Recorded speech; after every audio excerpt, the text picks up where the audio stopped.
उसने अभी तक आपकी सूद तक नहीं ली कि क्या तकलीफ है लोगों को, लोग वहां क्यों बैठे हैं, और आपका एक मामूली सा एक्सीडेंट हुआ और पूरी सरकार आपसे मिलने आ गई और आप किसानों से मिलने नहीं आ रहे हो। किसानों की जमीनें सारी अधिग्रस्त हो गई है, जमीनें अनाज नहीं उगा पा रहे, उस अनाज के पीछे किसानों का घर चलता है और उस किसानों की सूद लेने कोई भी नेता नहीं आ रहा है। ये सबसे बड़ा दुर्भाग्य है और ये आप सबको समझना होगा। ऐसे नेता मत बनाओ जो आपकी सुने नहीं। नेता ऐसा होना चाहिए जो पार्टी को ठोकर मारे, पार्टी को ठोकर मारे। मैं आपको बताऊं, मेरे मामा जी यहाँ से एमएलए थे कपासन से, डॉक्टर शंकर पड़ता एमएलए थे उस टाइम, वो मामा जी है मेरे।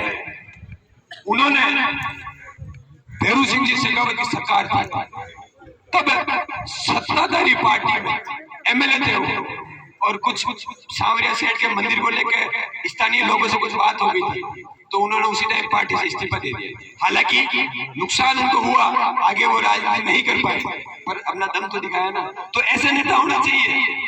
पार्टी को फोन करें, साहब मैं ये काम करूँ क्या?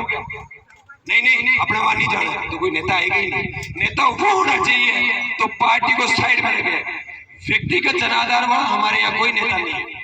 आज दीप्ति मैडम को कह दो पार्टी टिकट मत दो और कह दो कि मैं दीप्ति माहेश्वरी चुनाव लड़ रही हूँ, 5000 वोट भी नहीं आए 5000 वोट, तो फिर वो नेता तो पार्टी की गुलामी करेंगे ना।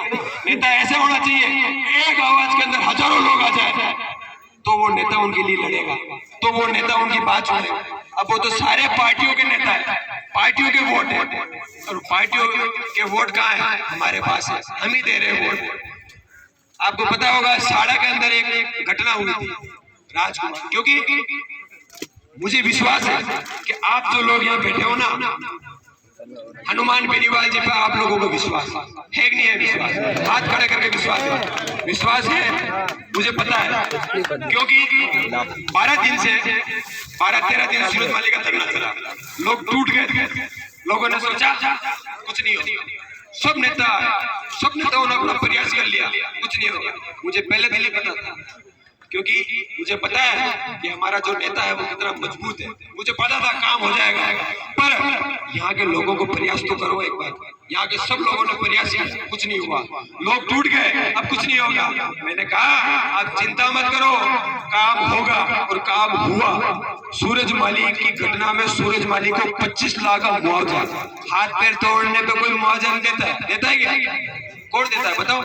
लोग मर जाते तो भी मुआवजा नहीं देते, कोई नेता मुआवजा, हाथ पांव तोड़वाए उसमें उसको 25 लाख का मुआवजा, एक सरकारी नौकरी, मंडी के अंदर एक दुकान, इलाज का पूरा खर्चा, एसओजी से जांच, ये सारी मांगे मनवा के उसका काम करवाया। तब लोगों को विश्वास कि वो मर्द आदमी है, वो मजबूत आदमी है जो लड़ सकता है और लोगों के काम करवा सकता है। वो लोगों के हनुमान बेनीवाल जी की 25-30 साल की राजनीति है। आप यूट्यूब पे गूगल पे सर्च करके देख रहे हैं, अरे गांव का एक सरपंच भी अगर 5 साल सरपंच रहता है, उस पर कई तरह के आरोप लग जाते हैं कि उसने वहां पर वहां नाले बने उसमें से लाख रुपए खा गया, रोड बने उसमें से लाख रुपए खा गया, 50,000 खा गया। एक सरपंच में भी कई तरह के प्रत्यारोप आरोप लग जाते हैं।